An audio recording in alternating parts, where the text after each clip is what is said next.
ঢালিউডের beauty queen অভিনেত্রী শাবানা এবং তার স্বামী প্রখ্যাত চলচ্চিত্র প্রযোজক ওয়াহিদ সাদিক 1997 সালের দিকে চলচ্চিত্র জগৎ ছেড়ে যুক্তরাষ্ট্র প্রবাসী হন তারা।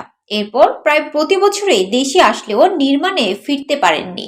বর্তমানে ঢাকার চলচ্চিত্রের ফের উজ্জীবিত হয়ে উঠায় দীর্ঘ প্রায় 2 যুগ পরে আবারও চলচ্চিত্রের নির্মাণে ফিরছেন এই দম্পতি। তবে এবার তারা ভারতের সঙ্গে যৌথ প্রযোজনায় সিনেমা নির্মাণ করবেন। এই তথ্য জানিয়ে ওয়াহিদ সাদিক বলেন, দেশীয় চলচ্চিত্রের প্রাণ ফেরাতে আবার নির্মাণে আসার সিদ্ধান্ত নিয়েছি। তিনি জানান, চলচ্চিত্রটি নির্মাণ করবেন কলকাতার পরিচালক রাজীব কুমার বিশ্বাস। আর বাংলাদেশ থেকে একজন নির্মাতা নেওয়ার জন্য অনেকের সঙ্গে কথাবার্তা চলছে।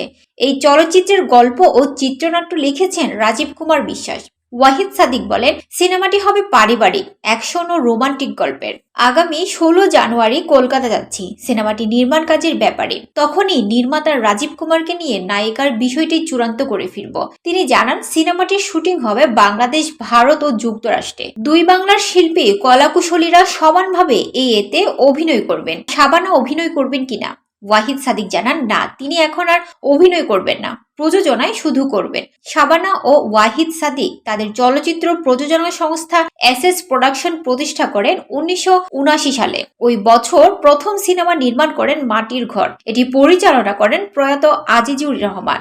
এরপর একে একে ছুটির ঘন্টা, আমি সেই মেয়ে, স্বামী কেন আসামি সহ স্থানীয় ও যৌথ প্রযোজনায় প্রায় 2 ডজন সিনেমা নির্মাণ করেন তারা, যার বেশিরভাগই ব্যবসায় সফল।